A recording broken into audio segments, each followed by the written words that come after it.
My name is Alex Duda. I grew and scaled a restoration company from my dad's garage to over 8 figures, and now I'm on a mission to help you grow and scale yours. In today's episode of Albi After Hours, we're going to be talking about a framework that I created called the Perfect Restoration Exit Builder.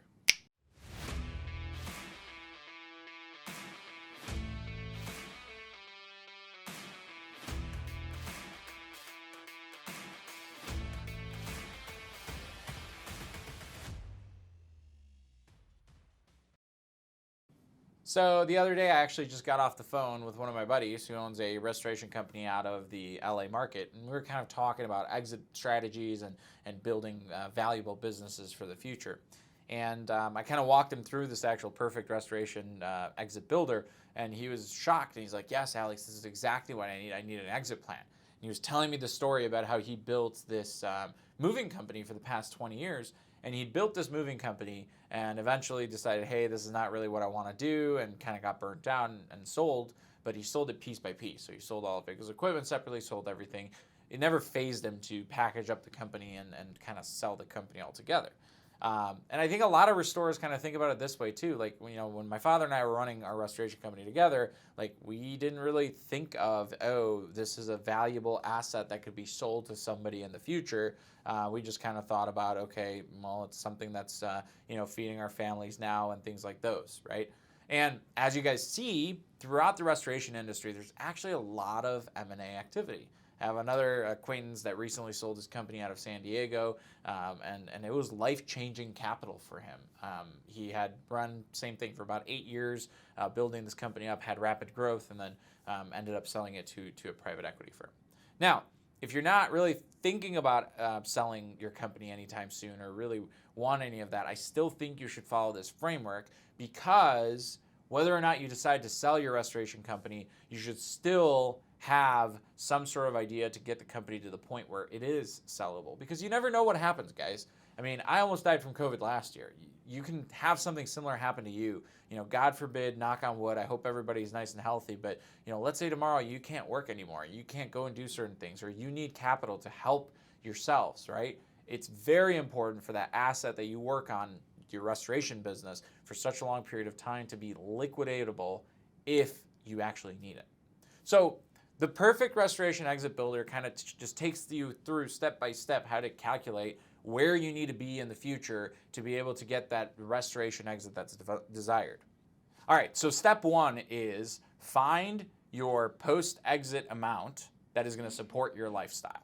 So that's step number one. So essentially what that means is, what amount of capital do you need to support your lifestyle to be able to achieve your goals at the point of exit? So some people use this as, how much money do I need to retire? And they use their restoration business as a vehicle to get to retirement point. And that post-exit amount basically represents that.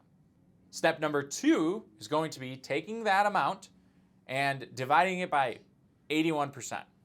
And the reason is that amount represents, the amount you walk away with represents 81% of the actual sale amount. And the reason behind that is Uncle Sam's actually going to take a 19% capital gains coefficient, right? And they're going to take that money out of the sale amount. So if you sell for $10 million, Uncle Sam's actually going to take about $1.9 million, and you're going to be left for $8.1 million. So if your goal was to walk away with $8.1 million, you would actually have to sell for $10 million.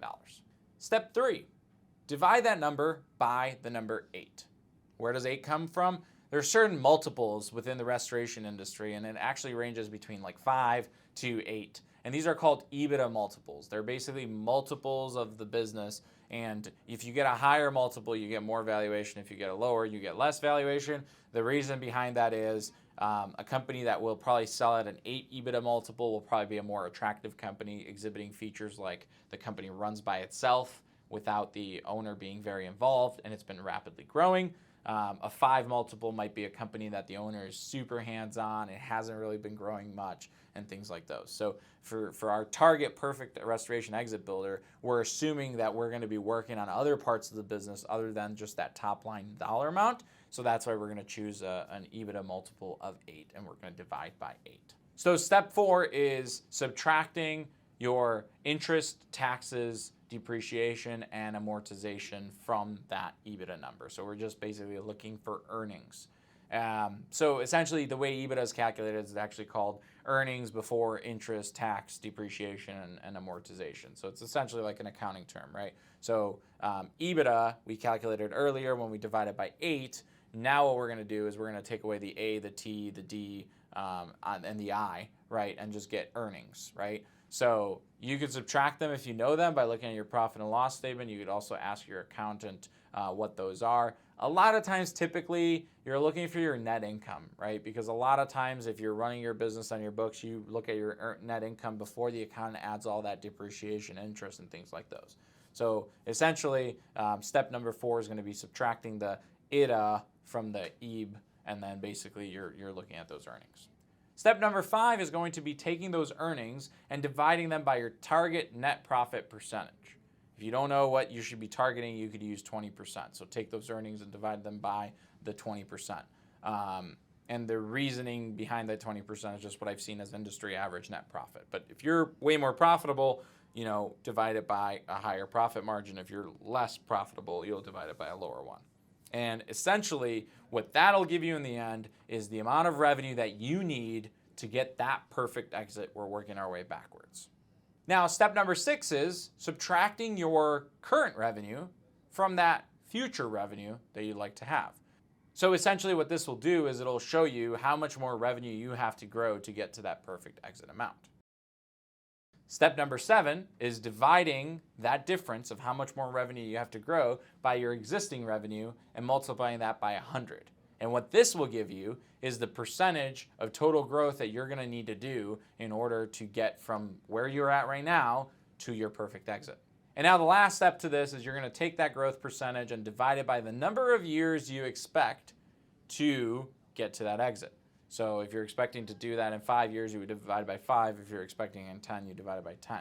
And essentially, that'll give you the growth percentage year over year that you will need to maintain from now until that perfect exit for you to walk away with that perfect exit amount. So that is essentially the step-by-step process for you to work your way backwards from your perfect exit amount all the way to the actions that you need to do right now within your business to get to that perfect exit amount. And again, just because you get to that exit amount doesn't mean you actually have to sell your business. It's very important to have that option and to build that valuable business that has the option of selling for whenever you need it.